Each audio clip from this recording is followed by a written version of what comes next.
कौन सा सस्ता नशा करके सिलेक्शन कमेटी में बंदे बैठे हुए हैं, कोई समझ नहीं आती। कल जिस बंदे ने परफॉर्मेंस दी, अपना T20 जो कैरियर है उसका आगाज़ किया, डेब्यू किया इस सीरीज़ में, और सीरीज़ में हाईएस्ट विकेट टेकर था, मैन ऑफ द सीरीज़ ठहरा। पाकिस्तान क्रिकेट टीम के सिलेक्टर्स ने उसी को उठा के दौरे वेस्ट इंडीज़ के स्क्वाड से बाहर फेंक दिया है। जो बंदा 7 विकेट्स लेके हाईएस्ट विकेट टेकर था, उसे ही उठा के टीम से बाहर कर दिया है। सलमान अली मिर्जा ने क्या शानदार बॉलिंग की, हम सब ने देखी इस सीरीज में। और पाकिस्तान की तरफ से, बल्कि बांग्लादेश की बॉलिंग को भी अगर देखें तो सबसे इंप्रेसिव बॉलिंग थी सलमान मिर्जा की। उन्हें निकाल के शाहीन शाह अफरीदी को डाल दिया गया है दौरे वेस्ट इंडीज के लिए। पहले आपके साथ कंप्लीट स्क्वाड शेयर करते हैं, T20 का भी और साथ में ODI का भी, उसके बाद तफसील से बात करते हैं। T20 में देखें तो सलमान अली आगा, अबरार अहमद, फ़हीम अशरफ, फ़खर जमान, हारिस रऊफ़, हसन अली, हसन नवाज, हुसैन तलत। इतनी बड़ी पर्ची है कि कोई समझ नहीं आती कि ये बंदा कहाँ से खेल रहा है।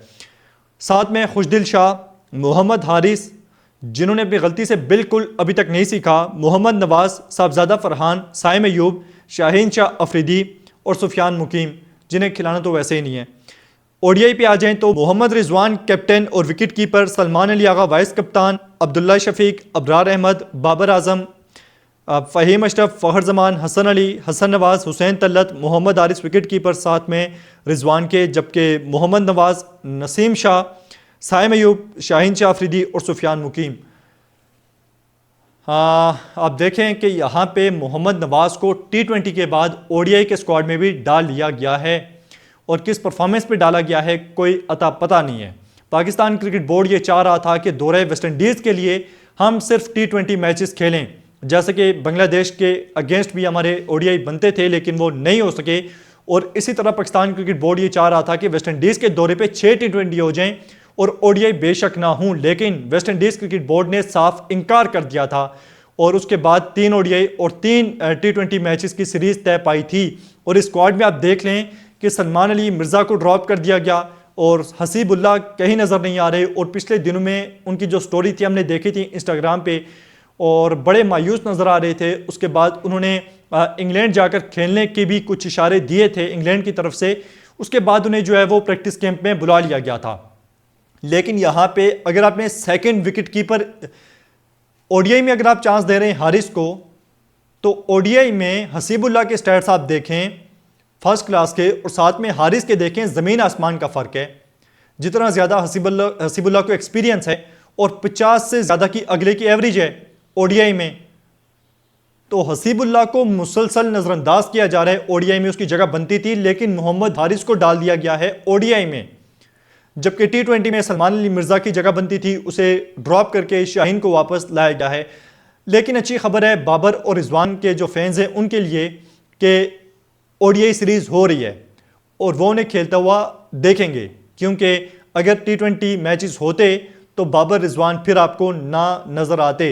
लेकिन चैंपियन ट्रॉफी में मुसलसल फेल होने के बाद काफ़ी जो डाउनफॉल रहा है, अब दोबारा कमबैक हो रहा है। तो उम्मीद करते हैं कि बाबर और रिजवान अच्छी परफॉर्मेंस देंगे। साथ में आप देखें तो हसन नवाज को भी ODI में ऐड कर लिया गया है। हालांकि ODI के कुछ अच्छे रिकॉर्ड्स उनके नहीं हैं, डोमेस्टिक के थोड़ा उन्हें टाइम देना चाहिए था। T20 में 1-2 साल उन्हें चलाना चाहिए था, फिर ODI में लेकर जाना चाहिए था, लेकिन बहुत जल्दी की गई है यहाँ भी, क्योंकि अभी तक T20 में उनकी पोजीशन भी हमें समझ नहीं आती। कभी उन्हें ओपनर खिलाया जा रहा है, कभी नंबर 5 और कभी नंबर 6 पे। तो हसन नवाज को ODI में डाल दिया गया है, हालांकि उन्हें मौका नहीं मिलेगा, हमें पता है। लेकिन साथ में सुफियान मुकीम भी हैं T20 में, और मुश्किल है कि उन्हें भी कहीं चांस दें, क्योंकि पाकिस्तान के सिलेक्टर्स की कुछ समझ नहीं आती। जो बंदा हाईएस्ट विकेट टेकर था, उसे उन्होंने यही नाम दिया है कि उसे ड्रॉप कर दिया है। और यही काम उन्होंने किया था साहबजादा फरहान के साथ, जो पिछली सीरीज के लास्ट मैच में मैन ऑफ द मैच था। 50 की थी उस बंदे ने, और पिछले 2 मैचेस उसे नहीं खिलाए। पाकिस्तान बुरी तरह हारा, पाकिस्तान की बैटिंग बुरी तरह एक्सपोज हुई, और तीसरे मैच में साहबजादा फरहान की वजह से ही पाकिस्तान मैच जीता। साहबजादा फरहान हाईएस्ट रन स्कोरर था सिर्फ 1 मैच खेल के। साथ में हारिस रऊफ की दोबारा से एंट्री हुई है। इसके अलावा हसन अली ने काफ़ी मेहनत की है, और साथ में शाहीन, ये 3 आए हैं। अहमद दानियाल, सलमान अली मिर्ज़ा और अब्बास अफरीदी को भी ड्रॉप कर दिया गया है। समझ नहीं आती इनकी यार। अब्बास अफरीदी वो आपका प्लेयर है जो लंबे अरसे तक पाकिस्तान के साथ चल सकता है और परफॉर्मेंसेस दे सकता है T20 में, खास करके जिस तरह से वो बैटिंग करता है। आप अब्बास अफरीदी को नज़रअंदाज नहीं कर सकते। पाकिस्तान के पास इस टाइम वो ऐसा बॉलर है जो बॉलिंग में भी अच्छी बॉलिंग कर सकता है और बैटिंग में ठीक ठाक हिटिंग कर लेता है। वो बंदा, उसे भी नज़रअंदाज कर दिया गया है दौरे वेस्ट इंडीज़ के लिए। तो आप इस स्क्वाड को कैसे देखते हैं? अपनी राय आप कमेंट बॉक्स में दे सकते हैं। वीडियो पसंद आए तो लाइक कर दें, शेयर कर दें, सब्सक्राइब नहीं किया हुआ तो सब्सक्राइब करने के साथ साथ घंटी वाले आइकन को दबाना मत भूलें।